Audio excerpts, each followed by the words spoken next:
Hello, and welcome back to the History of Egypt podcast, episode 95, 100 Gated Thebes. Today we explore the aftermath of Amunhotep III's war in Nubia, as he takes the spoils and plunders of his campaign and uses them to fund one of the most ambitious building programs in Egypt's history. This episode is brought to you by Joel Hadari, who sponsored the show single-handedly. Joel, thank you for your kind donation. May Amun, the Hidden One, enliven your days and bring peace to your household. To everyone listening, please enjoy the show.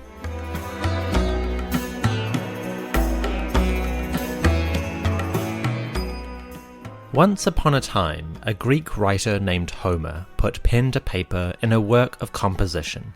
He told a story of great warriors and a mighty city, a story of kings, of treasure, and of the workings of great gods who played roles in the drama of human life. It was a grand story. You may have heard of it. It's called the Iliad. The Iliad features a number of references to Egypt and its surroundings, most notably the tale of Memnon, warrior of Ethiopia, who came with his warriors to aid the Trojans in their fight against Greek aggression. In another reference, the Greek hero Achilles speaks of Egypt in very specific terms. Achilles, furious at the disrespect of his overlord Agamemnon, tells us how he would not accept even a piece of Agamemnon's gifts. In fact, Achilles' anger is so great that he would not change his mind, even if the king gave him all the wealth of Egypt, specifically the wealth of the city of Thebes. Achilles speaks, quote, "I wouldn't give you a splinter for that man. Not if he gave me 10 times as much, 20 times over. All he possesses now and all that could pour in from the world's end. Not all the wealth that's freighted into Orchomenos, even into Thebes, Egyptian Thebes, where the houses overflow with the greatest troves of treasure. Thebes with the 100 gates, and through each gate battalions. 200 fighters surge to war with teams and chariots. No, not if his gifts outnumbered all the grains of sand and dust in the earth. No, not even then could Agamemnon bring my fighting spirit round, until he pays me back." Achilles, or rather Homer, speaks of Thebes as a city of 100 gates. The Greek word for gate or gateway is poule or poulon. In the Egyptian context, we pronounce it pylon, and it refers to the monumental gateways of the Egyptian temples. The Egyptian pylons, in case you don't know, are the tall stone structures shaped like triangles with the top cut off. They frame the doorways of Egyptian temples. They are formidable edifices, like a pair of truncated pyramids, and they proclaim to all, here is the sanctuary of a god. When Homer called Thebes 100 Gated Thebes, he was not pulling an image out of thin air. In fact, Thebes did have many, many gateways. Karnak Temple alone had at least 10 pylons. Luxor Temple had 2, and a dozen or so mortuary temples on the West Bank all had 1 or 2 pylons of their own. So Thebes once had many gateways. Among cities, its reputation was one of wealth and grandeur, expressed in the number of its monuments. That reputation for grand buildings is expressed most brilliantly in the reign of Amunhotep III.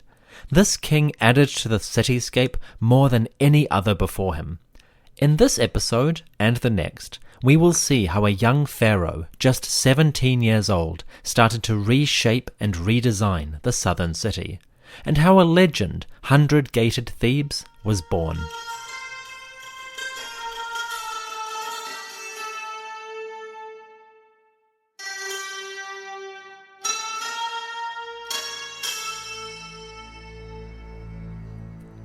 The year was 1397 BCE, early October. In the city of Thebes, nobles and high officials rejoiced as their pharaoh Amunhotep III returned from campaign. In the streets, commoners welcomed their boys home. The city was in a good mood. Pharaoh and his warriors had spent the past 8 weeks in the south, first on a brutal campaign and then on an exploratory mission deep into southern Nubia. They were tired and dusty, but elated. They had achieved victory, and they returned home as conquerors. The ships of the king sailed down the Nile and approached Thebes. For the next few days the docks of the city would bustle and hum as soldiers, porters, and servants came and went. First men, then weapons, and then supplies were unloaded one by one. Great ships began to discharge their goods and their treasures. The scribes of Pharaoh were kept busy with counting. In addition to the various tools of the army, the great ships also carried more valuable supplies. After 8 weeks in Nubia, including visits to distant trading lands, the ships of the king were filled with spoils and plunder. Ostrich eggshells and feathers, chunks of gold, fine pottery, animal skins, incense, and other exotic goods were stacked high within the holds.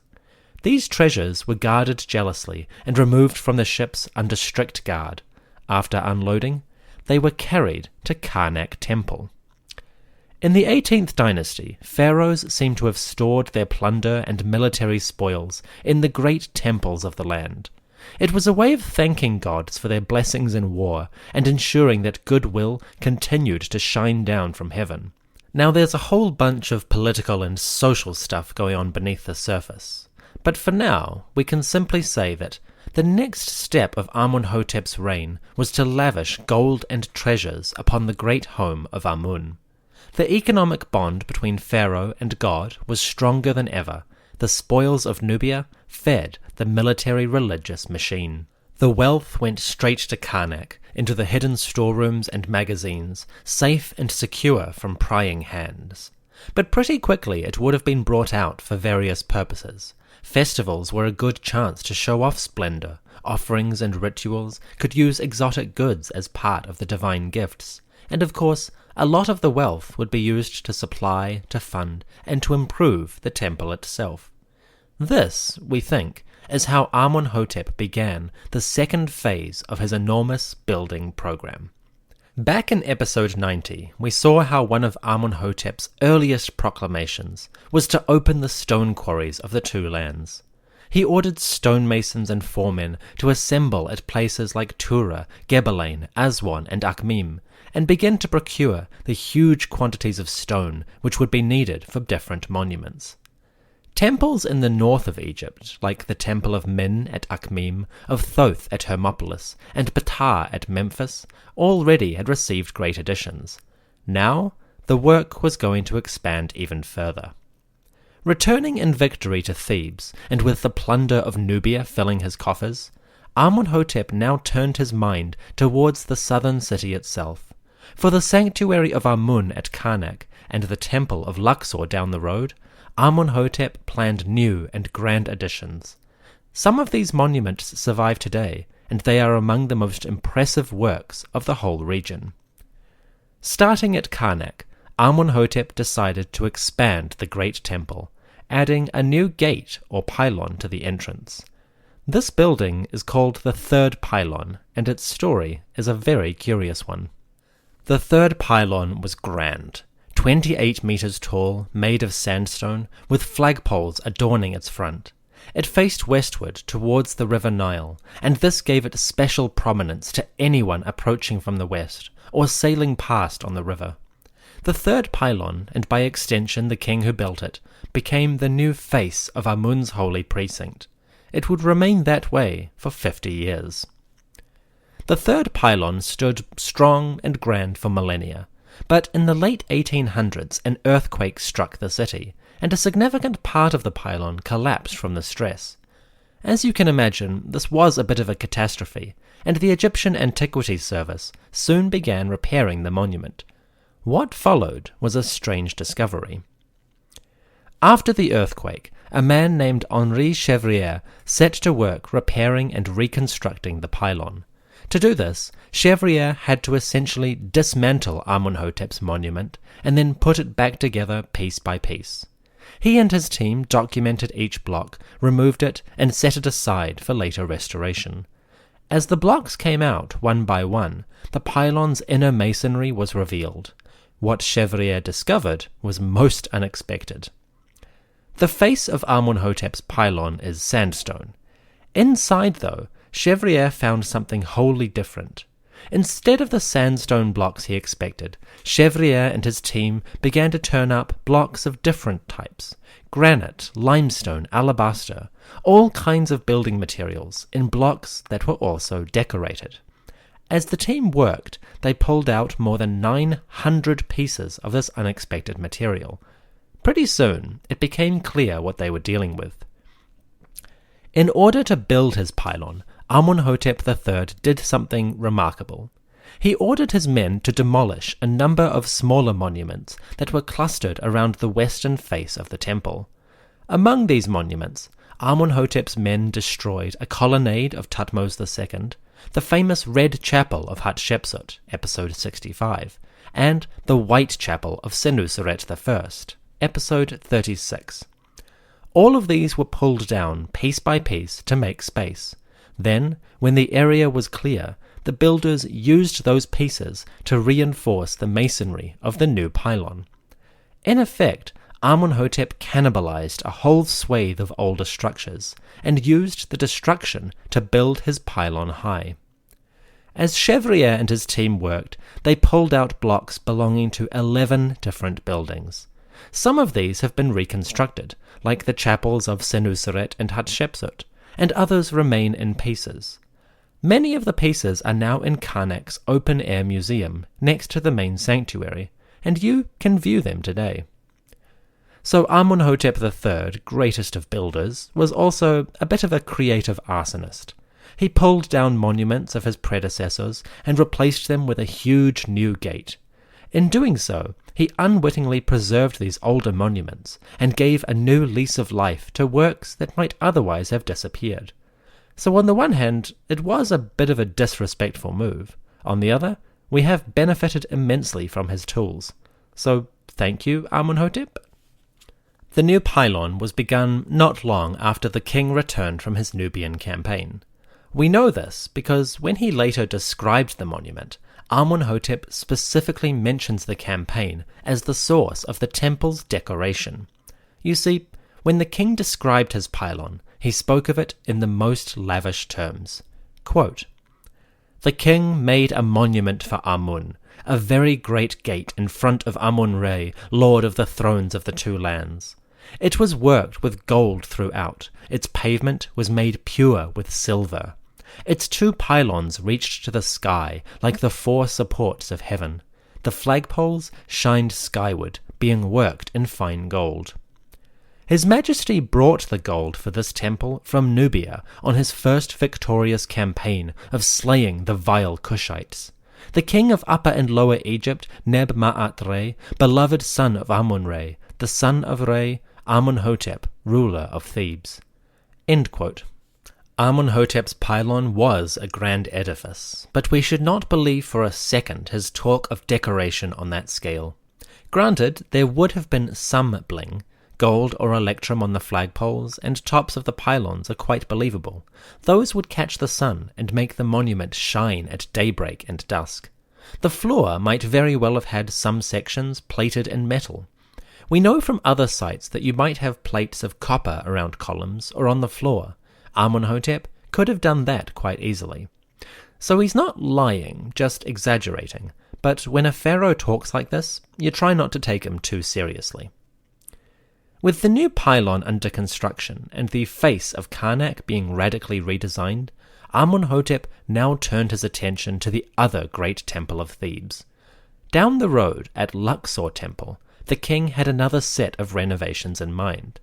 This time, he was going to make even more elaborate changes. In essence, Amunhotep completely rebuilt this temple.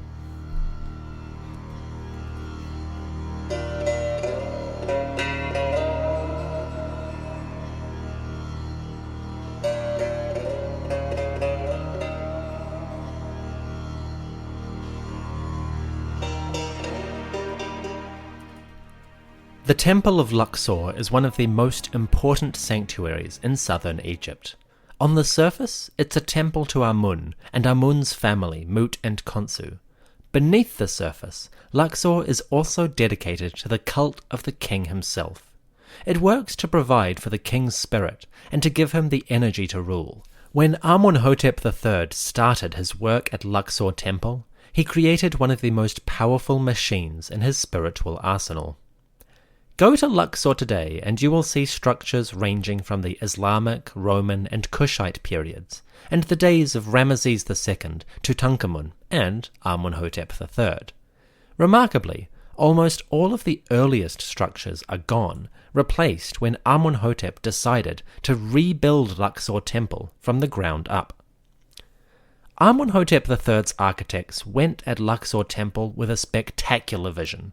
They completely changed the structure and shape of the monument, embellishing almost every single aspect in some way. Although they left a few small shrines intact, almost the entire temple that we see today was commissioned under Amunhotep III. This is a tragedy for our knowledge of the earlier past, but a remarkable testament to the projects initiated by this king. To begin with, the pre-existing sanctuaries were demolished. The inner sanctum, home of the divine statues, was pulled down, redesigned, and a new set of shrines erected. This building was larger in every dimension than what had come before. New rooms for the statues, new colonnades, and a dozen storerooms around them to hold goods. In the very center, a tiny darkened room, the sanctuary was created anew. This would be a shadowed, closeted space, filled with strange sights and smells. In the air, the scent of incense from Punt. On the walls and ornaments, the gold of Nubia. On offering tables, vegetables and meats from the farms of Egypt. Every day, priests wearing leopard skins would enter the hall in order to pray to the statues and to clothe Amun in fresh linen. They offered the god bread and wine from the pharaoh's estates. Above them, on the walls, images of Pharaoh himself looked down on the proceedings, his smiling eyes captured in bright colors. Here, in the Holy of Holies, the priests of Luxor Temple prayed to Amun for the health and satisfaction of the king. The sanctuary of Amun, the inner temple, was being rebuilt. Outside this space, the stonemasons and architects of Pharaoh were hard at work expanding the rest of the temple. To begin with, new storerooms and magazines were needed, places to hold offerings or priestly tools. These buildings surrounded the inner shrines and fleshed out the core sanctuary. Then there were the major additions to the new temples. A new colonnade was planned, a hall which rose high and filled the temple with space for decoration, for sacred texts, and for statues of the king. In between these columns, images of Amun, Mut, and Khonsu were erected for veneration. Some of these statues remain today, and they show the divine family in serene contemplation. In the ancient days, they would have shone with bright paint, and in the shadows, their eyes seemed alive. Amun's sanctuary sat at the very back of Luxor Temple. In front of it, a range of new structures were being put into place. First, the king's architects added a large courtyard, square-shaped, with columns all around the perimeter. In the center, a large open expanse gave room for a congregation. On special occasions, members of the royal family and nobility would gather in this courtyard to see the god's statue brought forth. Clearly, Amunhotep was planning on a large group, because this courtyard is huge. The whole temple was surrounded by a mud brick wall, and at the very front, tall stone pylons marked the entrance. Now, if you visit the temple today, it's about twice the size as it was when Amunhotep was working. Thanks to the constructions of kings like Tutankhamun, Horemheb, Ramesses II, and Shabaka, the temple has doubled in size over the years. But still, a good 50% of it is the work of Amunhotep. Pretty impressive, all things considered. I've placed some images on the website of how the temple might have looked in this period. I recommend checking them out. With work underway at Luxor, Pharaoh had started another major project, one that would continue for decades. When it came time to record his contributions to this temple, the king described it lavishly. Quote, The king of Upper and Lower Egypt, lord of the two lands, Neb-Ma'at-Re, the son of Re, the lord of diadems, Amunhotep, the lord of Thebes. He is content with the work for his father Amun in Luxor Temple.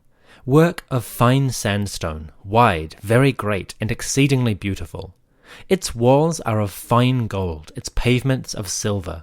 All of its gates are worked with the pride of lands. Its pylons reach to the sky, its flagpoles to the stars.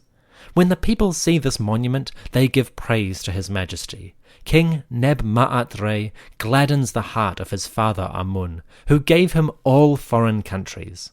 The son of Re, Amunhotep, lord of Thebes, has been beneficent since the day of birth. End quote. Luxor Temple, called Ipet Reshit, the southern sanctuary, was a glittering monument to the wealth of the new kingdom. Gold, precious stones, silver, and high-quality wood were everywhere, a shining example of Pharaoh's power, his reach, and the servitude in which he held all foreign countries. Here, at the sanctuary of Amun, the treasures of the world came to glorify the god and the king. As work proceeded on the sanctuaries and the courtyard, Amunhotep could see great works underway. To cap it off and give the temple a new entranceway, he commissioned yet another pylon to guard the approach to Luxor. This was the second pylon or gateway to rise in this king's reign. It would not be the last. The temples of Luxor and Karnak were now bustling hives of activity. Masons, craftsmen, architects, and labourers were hard at work, reshaping the great sanctuaries for the glory of the gods. It was hard work, but the payoff would be spectacular, a legacy in stone that is the envy of the ancient world. Making their contributions to Thebes of the 100 Gates, the workers could satisfy themselves with the knowledge that their craft would endure forever. Apart from the great building plans, Amunhotep III also requested 3 more additions to the sacred cult of Amun. These projects were smaller, but fascinating nonetheless. After the break, we will explore them in detail. See you in a moment.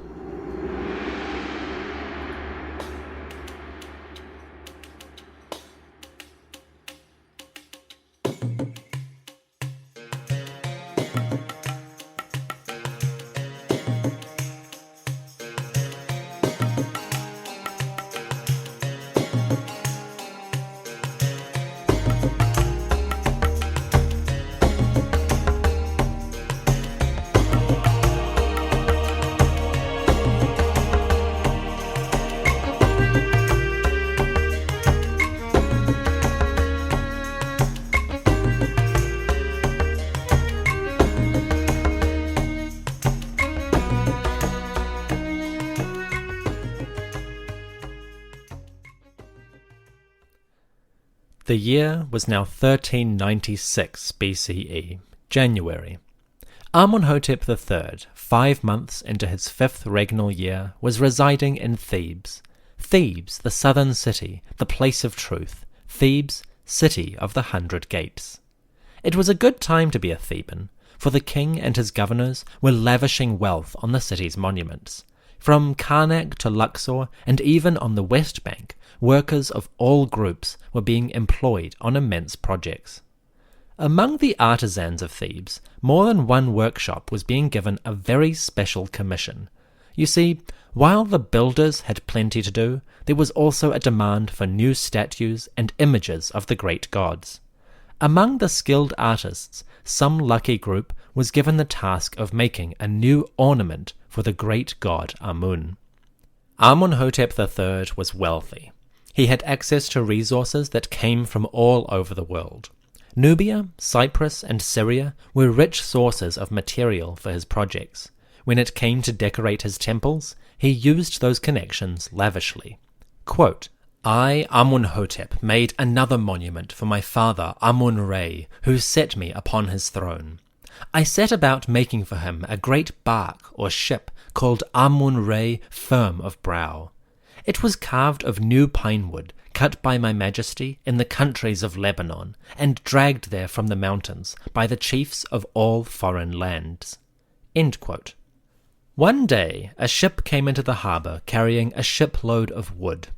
This wood, straight and strong, had come from the great forests of Lebanon. It was shipped to Thebes and taken to the workshop of a craftsman. There it would be turned into a beautiful new bark. The bark, or boat of a god, was an ornate affair. It would sit in a shrine or on carrying poles, and be carried out of the temple on festival days. In the middle of the bark, the god's golden statue would sit. Whoever was carving this new ornament had to make it beautiful. Fortunately, the pharaoh was sparing no expense.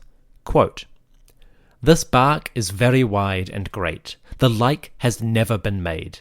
Its interior is made pure with silver. It is worked with gold throughout. A great shrine of fine gold fills the entire surface.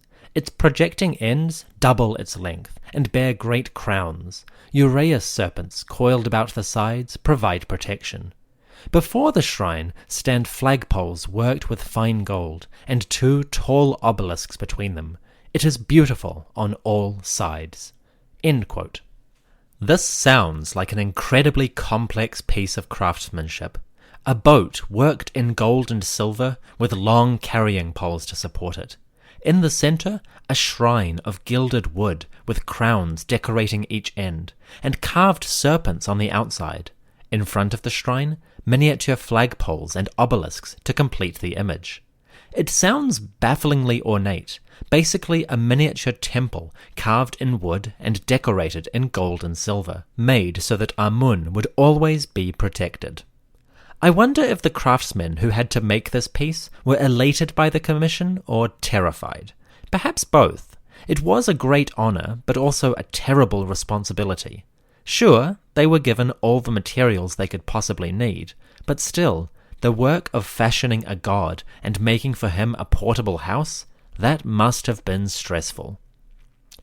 When the bark and its shrine were complete, they were taken to the sanctuary of Amun. There, a ceremony of consecration took place, and priests came forth representing the gods of the land. Perhaps wearing masks or carrying emblems, different religious actors gave homage to the new statue of Amun in place of the deities they represented. Quote, "The souls of Buto hail it, the souls of Neken praise it. The divine singers do homage to its beauty. Its projecting ends make the water glitter, as when the Aten rises in the sky, when it makes its goodly crossing at the festival of Opet, at its crossing to the west of millions of years. The king of Upper and Lower Egypt, Neb-Maat-Re, the son of Re, Amunhotep, ruler of Thebes, who is alert in seeking what is beneficent." End quote. There was an interesting reference in there. Did you catch it? Among the gods who praise the new shrine, there are beings of incredible antiquity. The gods of Buto and Neken are beings worshipped since the most ancient times and in the most ancient communities of the land. But there is also the god Aten, an old but newly prominent deity who is beginning to gain popularity among the theological communities of Thebes. We'll meet Aten again, but his appearance here is noteworthy.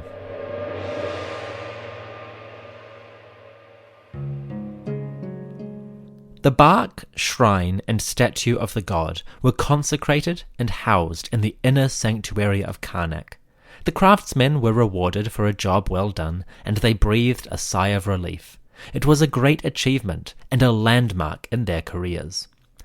Now it was the sculptor's turn, as Amunhotep turned his attention to yet another addition to the great city. If you visit Luxor Temple today, you will, at the very front, see a long roadway that is lined by sphinxes. These sphinxes are sacred to Amun, and they form a processional route between the Temple of Luxor and the Temple of Karnak. On this route, which we call the Avenue of Sphinxes, celebrations like the Opet festival took place. It is a road dominated by the work of Amunhotep. The Avenue of Sphinxes was probably first consecrated by Queen Hatshepsut. Building on her work, Amunhotep III had the route extended and new statues added. Some of these statues take the form of a ram sacred to Amun. Others are traditional sphinxes, lion bodies with human heads. They line a causeway which runs between Luxor and the southern entrance of Karnak. Along this route, exactly 365 sphinxes, one for every day, mark the ceremonial road. The sphinxes remain today, and they are slowly being restored to bring the processional roadway back to life. Amunhotep and Hatshepsut's works endure, and their legacy is returning. It is a great project. Finally, the third noteworthy addition to the city of Thebes was a new sacred space. It is called the viewing place, but it seems to have been a cross between a garden, a pleasure resort, and a bar. It's called the Maru, and it is a very curious monument indeed. The Maru, which literally means viewing place, is a type of monument associated with the sun. It's an open area with pavilions for relaxation, gardens for comfort, and a lake for pleasure boating. Part resort, part country garden, the Maru was a new symbol of the comforts and splendors of Thebes. Quote, "Another monument that His Majesty made for his father Amun was making for him a viewing place, Maru, as a divine offering. It was built opposite to Luxor Temple, a place of relaxation for my father Amun at his beautiful feast. In the midst of the Maru, I erected a great temple resembling the sun god when he rises on the horizon. The Maru is planted with all kinds of flowers." End quote. This viewing place, Maru, was set somewhere near the route between Karnak and Luxor temples. It hasn't been found yet, but it was probably near the water's edge. Since it had a lake, it would need to be close to the river, but preferably not too far from Karnak or Luxor. You see, the viewing place was meant to be used first and foremost as a resting stop on festival processions. When Amun's statue left his great temples and went out on parade, the priests would be carrying it on their shoulders. Periodically, they would need rest, and the Maru seems to be a formal stopping point for that purpose. You can't just put the divine statue down in the dirt anywhere. You need somewhere appropriate. So Amunhotep's architects designed a pleasure palace for the great god's pleasure. The god's pleasure and the king's. The Maru was like a garden of worship. It sounds beautiful, a stately pleasure dome decreed by Pharaoh for the rest and satisfaction of his father. Interestingly, the king describes it as a monument built in the sun god's image, which would go along with the design. An open space, lots of light, and gardens and water on which the sun could shine benevolently. It's all very Versailles-esque, a lavish estate for a sun king, rejoicing in the splendor of his domain. The Maru at Luxor had a small lake or harbor as well. This lake would fill with the waters of the Nile and probably with fish. On this lake, the king and his queen T could sail in boats and enjoy the leisure of their wealth. Quote, "The Maru has more wine than water. It overflows like Hapi of the Nile. It is a house of the Lord of Eternity, Amun, a place for receiving the produce of all foreign lands, because millions of gifts are brought before my father from the tribute of all countries." End quote. Once again, like the third pylon of Karnak, Amunhotep notes the quantities of treasure which funded his new works. The gold of Nubia, the wood of Lebanon, the copper of Cyprus, the art of Syria and Crete came to his land. Putting this wealth to use, Amunhotep could fund works of surpassing splendor. The Maru viewing place was a good location to enjoy his opulence. I find it interesting that Amunhotep says, "The Maru has more wine than water." This is a great reference, which harkens back to the wine estates which we see in 18th dynasty tombs. We covered these a few episodes back. Essentially, the mid-18th dynasty, and in particular the reign of Amunhotep III, is seen as a time in which wine is so abundant it verily overflows throughout Egypt. Considering the status or prestige of wine and the complicated manner in which it's made, this is a metaphor for saying that Egypt is at the very height of its decadence. Osiris, the lord of wine, would be most proud. We've heard a lot about Amunhotep's devotion to Amun and the resources he put into making Karnak, Luxor, and the Maru the most opulent sanctuaries possible. But what of Amun himself? How did he respond to the king's largesse? Well, never missing a beat, Amunhotep closes his litany of monuments with a speech by the great god himself. Quote, "The speech of Amun, king of gods, to my son, my beloved Neb-Ma'at-Re. My heart is twice joyful when I see your beauty, and I did a wonder for your majesty. You will repeat your youth, for I made you the sun of the east and west. Turning my face to the south, I did a wonder for you, Amunhotep. I made the chiefs of wretched Kush surround you, carrying all of their tribute on their backs. Turning my face to the north, I did a wonder for you. I made the countries of Asia come to you, carrying all their tribute on their backs. They offer you their persons and their children, beseeching you to grant them the breath of life. Turning my face to the west, I did a wonder for you. I let you capture the Chehenu or Libyans. They cannot escape. Turning my face to the east, I did a wonder for you. The lands of Punt come to you, with all the fragrant flowers of their lands, to beg your peace and breathe the air you give." End quote. The speech of Amun is clear. The four directions, south, north, west, and east, bow to Amunhotep. Their peoples bring tribute, and they beg for their lives and for the blessings of the Pharaoh. With the power of Egypt supreme, Amunhotep is the lord of every foreign land. Amun promises his son a long life. He even offers him that gift which many of us might grab at. Amunhotep will repeat his youth, living his golden years twice over. In this way, the king will be vigorous and energetic, far beyond that of mortals. His splendor will shine twice as long. Considering the immortal legacy of Amunhotep III, it is hard to argue with Amun's promise. The king really has lived forever. The blessings of Amun rained down over the king, and Amunhotep III revelled in his splendor. Quote, "Amun has given to me the princes of the southern lands. Southerners and northerners surpass one another with their silver, their gold, their cattle, all kinds of precious stones of their countries, in millions, hundreds of thousands, tens of thousands, and thousands. I act for my begetter with affection, because he has appointed me as the son of the 9 bows, the king of Upper and Lower Egypt, Neb-Ma'at-Re, image of Re, the son of Re, Amunhotep, the ruler of Thebes." End quote. With the wealth of the world flowing into the city, Amunhotep III could look out over the cityscape with pride. At Karnak and Luxor, scaffolds teemed with men building his great pylons and sanctuaries. In the workshops, artisans produced statues, shrines, and barks for the gods, images of ornate splendor and beauty. Finally, in the Maru viewing place, gardeners tended to the beds and boats rowed gently across the lake.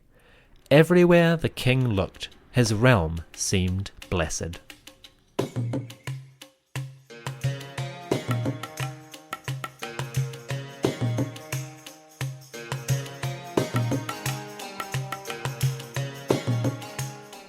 We now come to the end of today's episode. My special thanks to Doug Metzger of the Literature and History podcast for providing the reading of Homer, specifically the role of Achilles. Thank you, Doug. If you're looking for a great podcast, check out Literature and History. It is wonderful. Next time, we'll explore another Theban monument, the king's great mortuary temple, which would rise on the west bank of the city. Although this mortuary temple is largely gone, its legacy remains, symbolized by 2 statues which stand solitary near the banks of the Nile. The Colossi of Memnon in episode 96. See you soon! Thank you for listening to the History of Egypt podcast. If you are enjoying the show, consider leaving us a review on iTunes. The gods live on offerings, the pharaohs live on bread. but a podcast lives on reviews.